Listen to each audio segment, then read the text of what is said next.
No. You do not understand. You cannot compare those two. That's not how it works. Okay. When they grow into these big... Okay. I'm done. I'm gonna stay calm.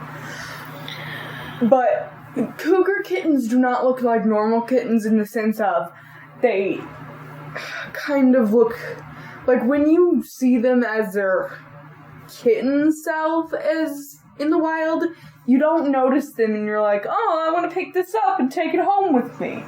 You notice that and you're just like, that's the markings of a cougar. I'm not going to take that home. I'm going to stay away from it.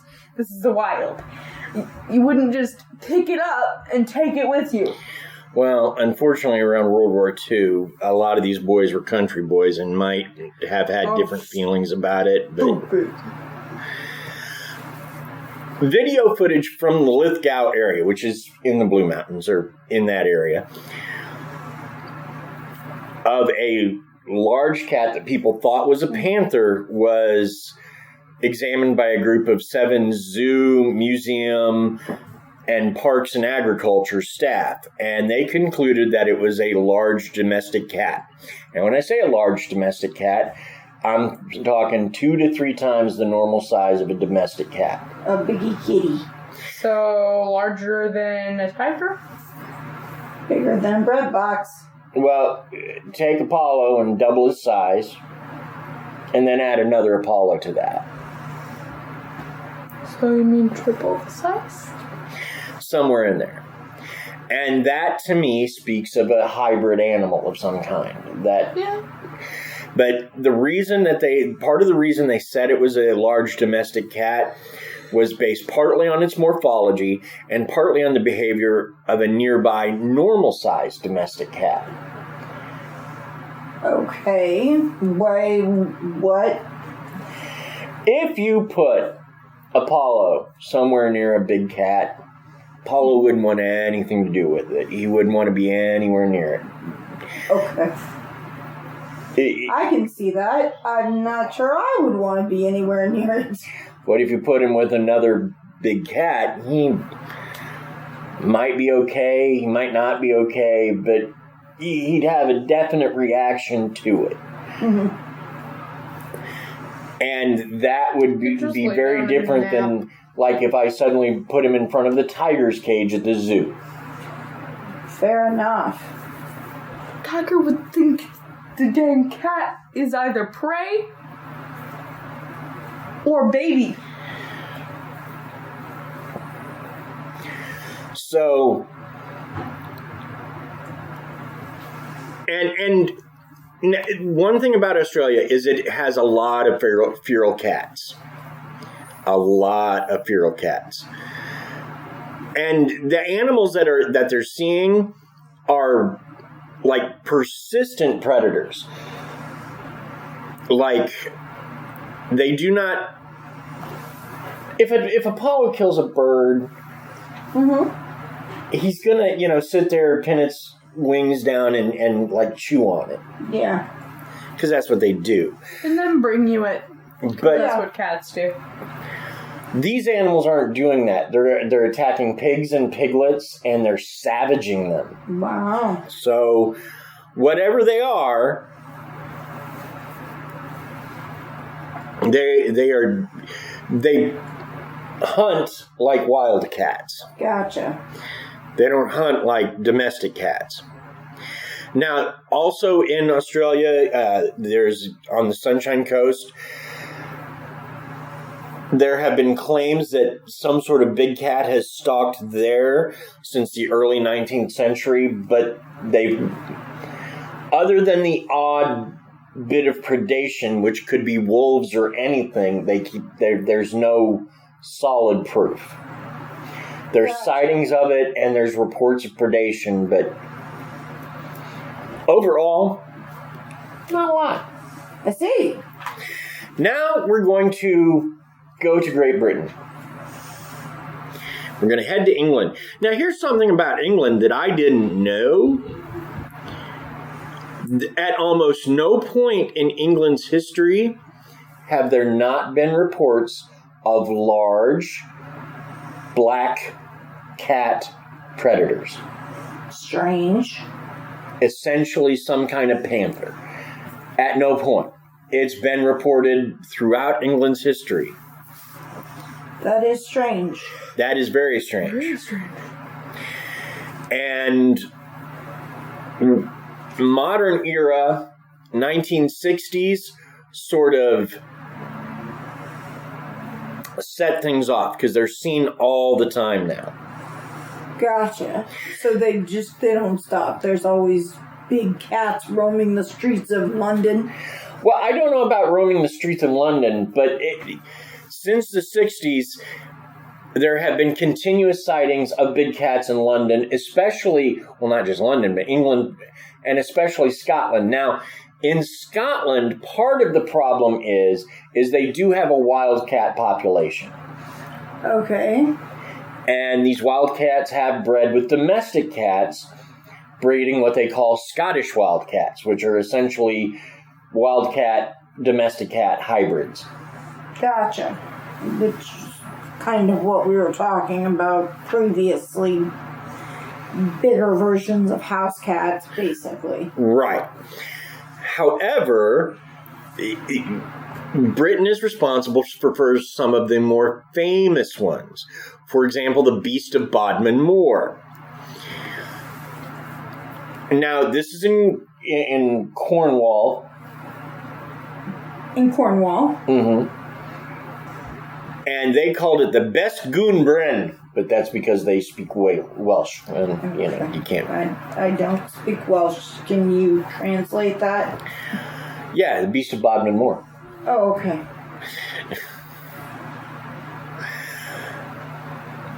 In 1978, people began seeing a leopard-like black cat. Now, there are black leopards. Those exist. Yes. And that is what people are reporting. Or sometimes they say it's a black panther. But if you have a black leopard, it's hard to tell from a black panther because it's hard to see the black spots in the black fur, which really is just a mixture of black and kind of brown and sure, some red. Right. Now, this reminded me a lot of the book Warrior Cats. some people think that, like, they found signs of predation by big cats and all sorts of other things. And eventually that they claimed there was no verifiable evidence of exotic felines loose in Britain, and the mauled farm animals could have been victims of common things like wolves, which England does have. However, shortly after that, a child found the skull of a leopard. A child? Yeah. Dang. Those leopards so rude, always leaving their heads laying around. Well, they examined the skull and they realized that it was from a leopard skin rug. Because for several things gave it away. One, the skull is cut in the way that their skulls get cut when they make these rugs. Two, it had a cockroach nest in the skull of a cockroach that only exists in the tropics. So it would have made sense that this cockroach made its nest in this dead leopard when it was living there. And then when it was brought over here, obviously it didn't survive, but the nest is still in there, Yes, I know. Weird. Ew, gross. But and creepy. Continue. Yes. Blech. So there is also cut marks on the skull, and they could see where the rug part of it had been scraped off by whoever did it. So they thought that would put an end to it. But it didn't. 1997, someone takes pictures through binoculars close to St. Austral, Cornwall, that showed what appeared to be an adult, pregnant female jaguar. in Cornwall.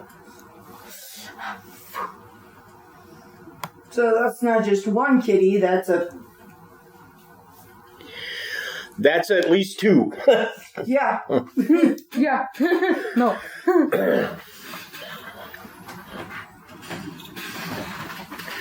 Then there's the Beast of Buchan. Now, and I may be mispronouncing this, it's a Scottish city, so it might be Buchan, it might be Buchan, I don't know. But again, Scottish sightings of black cats dating back to the 1930s. And not black cats, but black predatory big cats. Gotcha.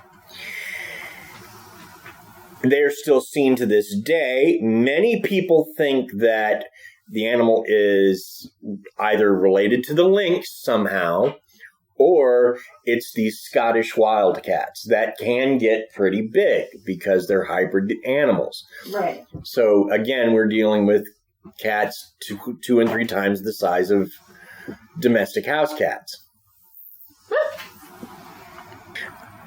We also have the Fiskerton Phantoms. That's it, the Fiskerton Phantoms. So it's in Fiskerton, located basically a suburb of London, basically. Okay. These people, these ladies out for a night, stumble off the beaten path. They see a cat, a giant cat, eating a pheasant. Huge. Pheasant is a big bird. Pheasant's a big bird. Often they're hunted by humans. Kind of like a chicken, but fancier. Yes. And so this thing has killed a pheasant. It's eating it. Maybe more like a duck, but fancier. Anyway, I'm sorry. Go ahead. And the girls see it, and it runs away.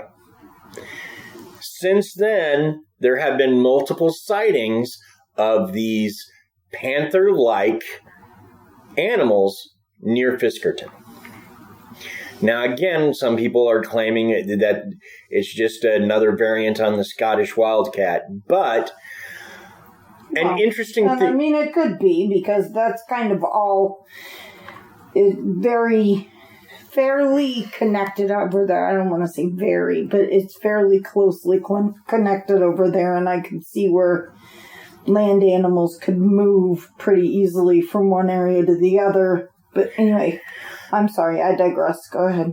Another theory has been put forward, and it's an interesting theory, but it doesn't account for sightings prior to the Roman Empire. Is England was occupied by the Romans during the heyday of the Roman Empire. Okay. I forget what the Romans called it, but it was officially a part of the Roman Empire. Cool. And the Romans liked big cats. They liked to see them fight. And it is not impossible that they sent a few over as... I mean, they didn't build coliseums in England, but I'm sure they could have worked out making a fighting pit, and they raised these animals to fight or attack whatever slaves or, locals they caught. Right. And that eventually these animals were released into the wild, and they have started their own breeding populations. But if the breeding population is larger than about 30, you'd think more people would see it. But then again, if you talk to hunters, they say you rarely see predators in the wild. Well, think about even a house cat. What do? They slink, they hide, they avoid their humans mostly. Now we're going to go to China, because this one fascinates the heck out of me. In China, people report, in places that one would not normally find tigers, blue tigers, also called Maltese tigers. Now, when I say blue, I mean blue like Russian blue cats, that sort of smoky gray. Mm-hmm. So they're tigers, but instead of being orange, they're gray. Now, that does not seem impossible to me because they're of the white tigers. So tigers definitely could have